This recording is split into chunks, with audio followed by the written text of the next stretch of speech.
Assalamualaikum selamat datang kembali di Guru Gembul Channel. Di episode yang lampau ini, saya pernah sampaikan tentang kemungkinan Perang Dunia Ketiga dan dimulainya dari Ukraina versus Rusia, seperti kondisi aktual saat ini yang sedang memanas. Nah, tetapi video itu agak melebar terlalu kesana kesini karena ada banyak pesan yang ingin saya sampaikan. Nah, di episode ini kita akan fokus pada satu tema, yaitu apa sih urusannya Rusia sampai harus mencomot Ukraina, dan kenapa sih negara-negara Amerika Serikat atau negara-negara Eropa Barat itu benar-benar ngotot ada di Ukraina. Kita akan bahas di episode ini, jadi yuk kita kenyot.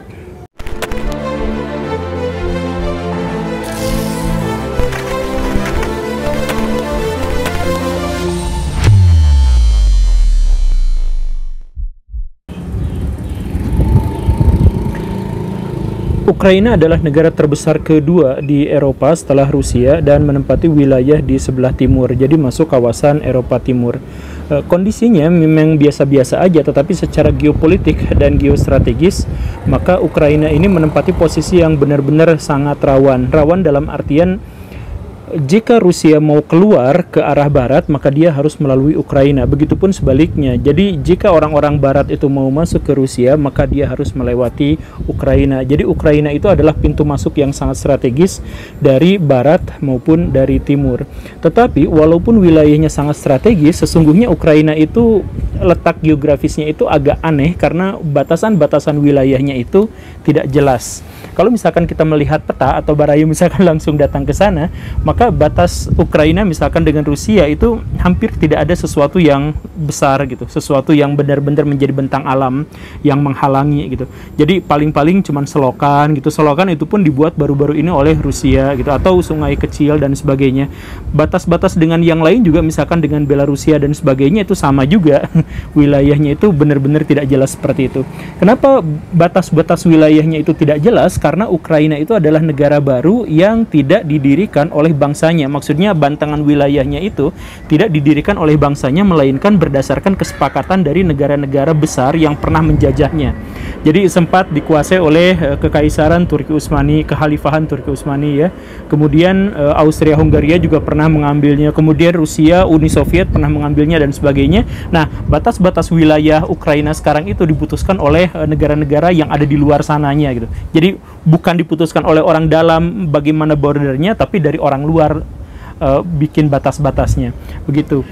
Bahkan kalau misalkan kita menilik sejarah, tanggal berdirinya Ukraina tahun 1917 itu pun bukan merupakan hasil dari olah pikir para warganya, tapi merupakan rekayasa dari kaum Bolshevik, kaum komunis yang pada waktu itu memberontak dan pada akhirnya berkuasa atas Rusia. Dan yang lebih sialnya lagi adalah bahwa kaum Bolshevik memerdekakan Ukraina itu bukan untuk benar-benar menjadikan tempat itu sebagai tempat yang bebas, tetapi menjadikannya sebagai tanah jajahan Uni Soviet.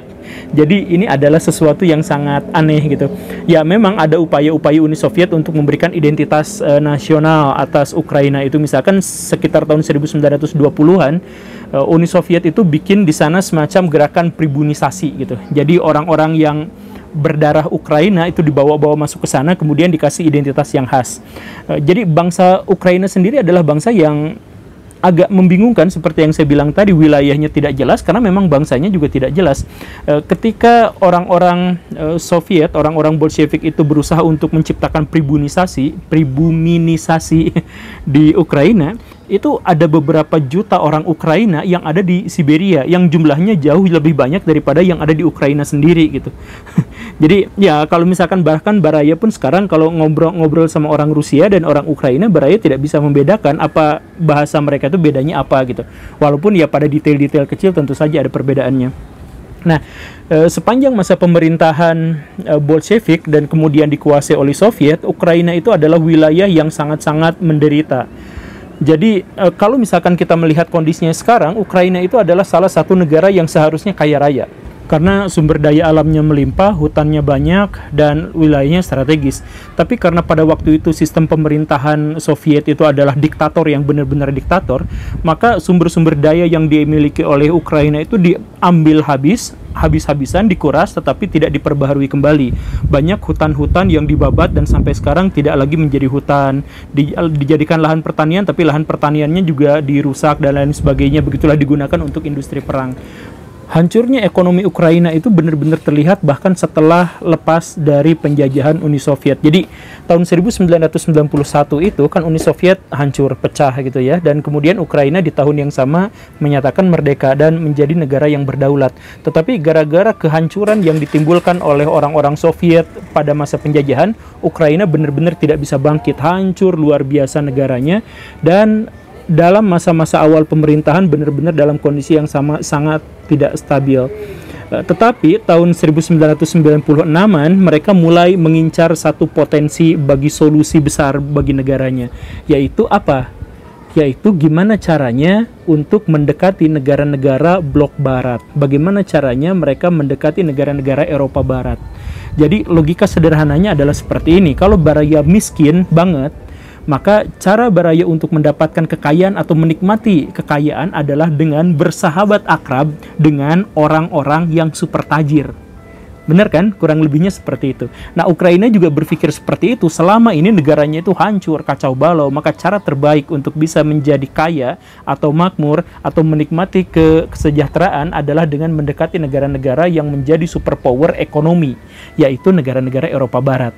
Nah, tepat disinilah poin kita bisa memahami apa yang menjadi masalah bagi krisis Ukraina saat ini, yaitu bahwa Rusia itu memiliki pesaing. Jadi Rusia itu secara ideologis dan secara historis itu bermusuhan dan bersaing dengan Eropa Barat. Begitu kan? Dan Eropa Barat adalah satu-satunya di kawasan itu yang menjadi pesaing dan memiliki kekuatan berimbang dengan kekuatan militer Rusia. Sehingga itu si negara-negara barat itu akan menjadi ancaman, sehingga Rusia membutuhkan negara-negara bumper atau wilayah-wilayah bumper untuk memisahkan mereka dengan Eropa Barat. Begitu, itu poin yang pertama. Kemudian yang kedua adalah bahwa bumper yang melindungi Rusia dari negara-negara Eropa Barat itu ada dua. Yang pertama itu adalah Belarusia di sebelah utaranya, dan yang di sebelah selatannya itu adalah Ukraina. Belarusia sejak awal sudah menyatakan bahwa mereka itu adalah non-blok. Mereka gabung sama Indonesia, tidak ikut blok Barat, tidak ikut blok Timur. Maka Rusia mengabaikan ancaman yang ada di sini karena namanya juga blok non-blok, jadi gak akan berpihak kepada negara-negara barat. Tetapi Ukraina, nah ini Ukraina sejak tahun 1990-an akhir itu sudah menyatakan untuk bergabung dengan negara-negara blok barat. Maka ini adalah sebuah ancaman yang sangat serius bagi Rusia. Jadi kalau misalkan Baraya mau mendapatkan ilustrasi yang lebih menggambarkan kondisi Rusia pada waktu itu adalah begini. Baraya punya tetangga jahat, punya musuh bebuyutan. Tetapi si tetangga itu hanya dibatasi oleh sebuah pintu. Nah, maka Baraya itu gimana caranya biar hidupnya tenang? Kunci pintunya harus Baraya yang pegang. Kalau kunci pintunya si musuh itu yang pegang, maka Baraya akan kebingungan karena dia bisa keluar masuk rumah kita, tetapi kita tidak bisa melakukan hal yang sebaliknya. Berhubung itu adalah tetangga jahat, kompetitor kita, dan bisa saja menyerang kita atau melukai kita, maka kunci itu menjadi mutlak harus menjadi milik kita. Nah, si pintu yang dimaksud itu adalah Ukraina, dan pemerintahannya berpihak kepada siapa? Itu pemegang kuncinya. Selama ini Ukraina pengen menjadi makmur dengan cara bergabung dengan negara-negara Eropa Barat. Artinya kuncinya dipegangnya sama negara-negara Eropa Barat. Rusia takut, Rusia panik, Baraya juga bakal panik kalau dalam kondisi seperti itu. Dan kalau misalkan Baraya masih belum kepikiran sampai sejauh mana itu si Rusia merasa terancamnya, ya, ini sebenarnya bukan terancam secara hipotesis, ini adalah terancam secara historis dan empiris.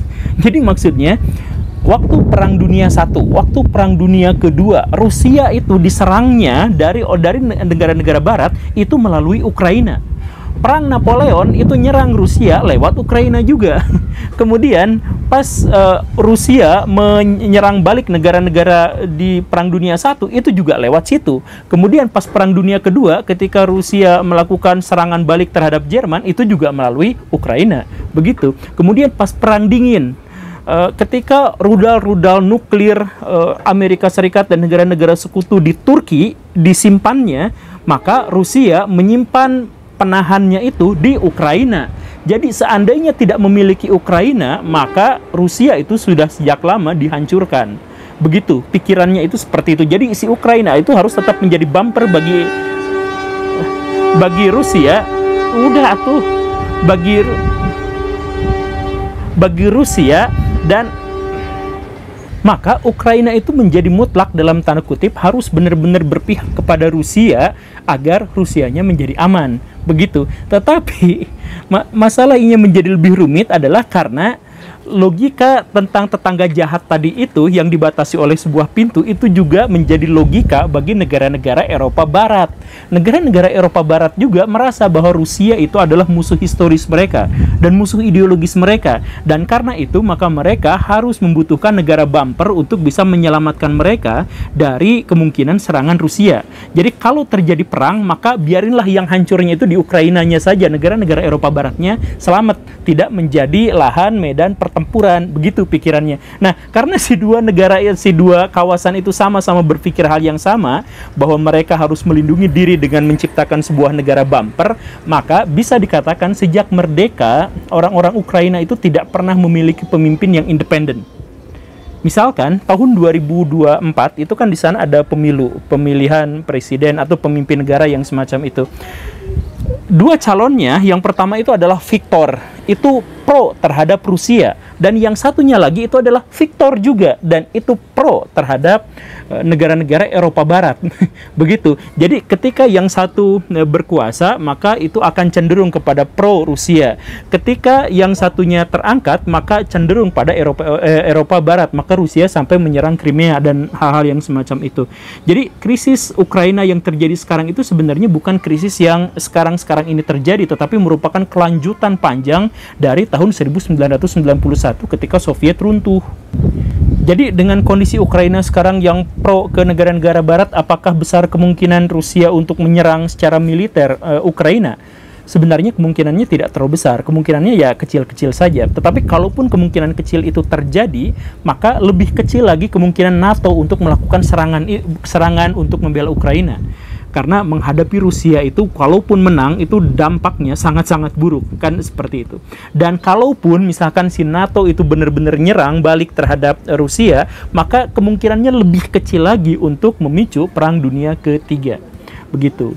Jadi jadi Perang Dunia Ketiga yang bermula dari situ itu adalah sebenarnya kemungkinan kecil di bawah kemungkinan kecil yang kemungkinan kecilnya lagi, begitu. Tetapi itu adalah pandangan bagi geopolitik dan geostrategi saat ini. Maksudnya kita juga benar-benar harus mewaspadai dan mengetahui apa yang disembunyikan Rusia selama ini. Jadi maksudnya apa yang barusan saya sampaikan itu bisa saja gagal, bisa saja salah ketika kita misalkan mengabaikan ada kekuatan Rusia di balik yang ditunjukkan selama ini. Jadi maksudnya begini Baraya, perang itu kemungkinannya kecil. Kalaupun memang benar Rusia itu mengambil alih Ukraina dengan kekuatan militer, maka yang paling mungkin dilakukan negara-negara barat itu bukan melakukan serangan balik secara militer, tetapi dengan membekukan aset-aset atau perang ekonomi, melakukan boykot, melakukan blokade ekonomi dan sebagainya. Itu yang pertama. Dan yang kedua adalah melakukan blokade teknologi. Begitu. Memblokade ekonomi Rusia berarti akan menghancurkan ekonomi Rusia secara masif, besar-besaran, karena bagaimanapun Rusia itu sangat tergantung pada perdagangan global. Dan memblokade teknologi Rusia juga itu adalah sesuatu yang sangat signifikan pengaruhnya, karena sampai sejauh ini Rusia adalah negara maju yang teknologinya maju, tetapi maju karena gedenya. Jadi maksudnya sebenarnya dibandingkan negara-negara Eropa Barat, itu kekuatan teknologi Rusia itu sangat kecil. Sebenarnya menang ukurannya aja yang gede banget karena sumber dayanya banyak, penduduknya banyak, dan lain sebagainya, menang di situnya doang.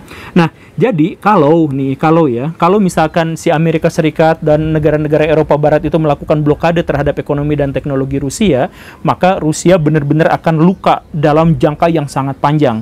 Sehingga dalam konteks ini sangat kecil kemungkinan Rusia untuk mau melakukan serangan terhadap Ukraina. Tetapi, nah seperti yang saya bilang tadi, kalau si Rusia itu ternyata menyembunyikan sesuatu di belakangnya, bahwa ternyata teknologi mereka lebih canggih daripada yang diperkirakan selama ini, dan kekuatan ekonomi mereka sesungguhnya jauh lebih besar daripada yang bisa dilihat sehari ini, maka bisa saja Ukraina itu benar-benar diserang untuk menekan negara-negara barat dan untuk menaikkan daya tawar. Kan selama ini kita sudah mengetahui bahwa di bawah pemimpinan Putin, Rusia itu menjelma menjadi sebuah pesaing yang serius di Eropa itu. Dan kita tidak tahu apa di belakangnya. Kalau Putin sampai berani melakukan serangan ini, artinya memang Rusia selama ini menyembunyikan teknologi dan kekuatan ekonominya. Tetapi kalau tidak terjadi serangan itu, berarti kita mengetahui bahwa apa yang kita ketahui tentang Rusia selama ini adalah benar apa adanya seperti itu. Begitu. Jadi ya begitu. Ya kita doakan saja rakyat Ukraina agar semua konflik ini bisa segera selesai, karena negara-negara dengan kepala-kepala negara yang keras kepala itu, gara-gara mereka merasa teknologinya canggih dan sebagainya itu, memang terlalu arogan dalam hal ini. Jadi ketika mereka misalkan Rusia berperang dengan negara-negara barat, kan perangnya, medan perangnya itu terjadinya pasti di Ukraina. Jadi yang berambisi siapa, tapi yang hancurnya siapa gitu. Jadi ya mari kita doakan sama-sama agar rakyat Rusia mendapatkan sesuatu yang jauh lebih baik daripada hari ini. Dan semoga krisisnya segera selesai. Terima kasih karena sudah menyimak. Saya Guru Gembul. Assalamualaikum warahmatullahi wabarakatuh. Saya nggak bawa mainan.